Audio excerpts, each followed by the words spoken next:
আমরা নিজে বিভিন্ন ভাইরাল ভিডিও দেখেছি যে আমার বাবার বয়সী একজনকে কান ধরে উঠবোস করানো হচ্ছে, আমার বাবার বয়সী একজনকে বিবস্ত্র করানো হয়েছে এবং মানুষজন যা ইচ্ছা তাই বলছে। অসংখ্য মানুষের ফোন চেক করা হচ্ছে। আমি দেখেছি আমার মায়ের বয়সী একজনের গায়ে হাত তোলা হয়েছে।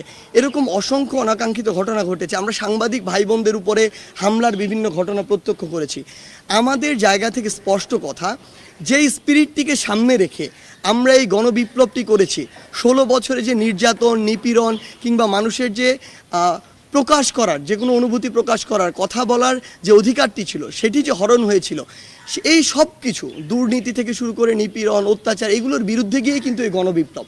এটার কারণ ছিল যে আমরা আসলে এমন কিছু একটা, এমন নতুন একটা বাংলাদেশ চাই, যেই বাংলাদেশে আসলে সবাই সবার কথাটি বলতে পারবে, সবার মত প্রকাশ করতে পারবে, যে যে ধারায় বিশ্বাসী সে অনুযায়ী কাজ করতে পারবে এবং তার এই স্বাধীনতাটি থাকবে।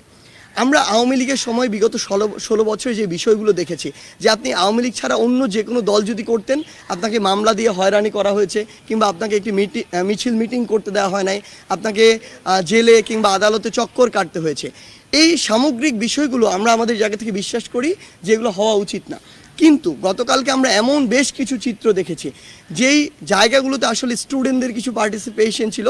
আমরা জানি না যে ওই স্টুডেন্টরা আসলে কোন মতাদর্শ ধারণ করে, ইভেন আমরা তাদেরকে এখানে আসলে ডিফাইনও করতে পারবো না। কিন্তু আমাদের বৈষম্য বিরোধী ছাত্র আন্দোলন প্ল্যাটফর্মের আমরা সকলে একসাথে বসে কথা বলেছি, যখন রাতে আলোচনা করেছি, আমরা আমাদের জায়গা থেকে স্পষ্ট বলি, আমরা খুঁজছি যে এগুলোর সাথে আমাদের কোনো সমন্বয় কিংবা সহসমন্বয় যুক্ত আছে কিনা।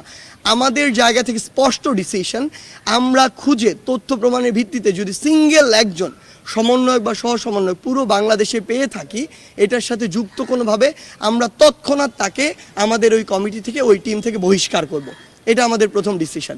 দ্বিতীয় ডিসিশন ওই জায়গাটিতে আমাদের, যে এরকম কাউকে যদি আমরা পাই যেই ঘটনাগুলো অতিরঞ্জিত হয়েছে, আসলে ওই ঘটনার সাথে সম্পৃক্ত, এবং ভবিষ্যতে যদি এমন অতিরঞ্জিত কোনো ঘটনা হয়, তাহলে এই রিলেটেড সকলকে আইনের মাধ্যমে, কারণ তারা মানবাধিকার লঙ্ঘন করেছে, তারা যে কাজটি করেছে, মানে একজন মানুষকে বিবস্ত্র করা থেকে শুরু করে গায়ে হাত তোলা, এগুলো কোনোদিন আইনসঙ্গত নয়।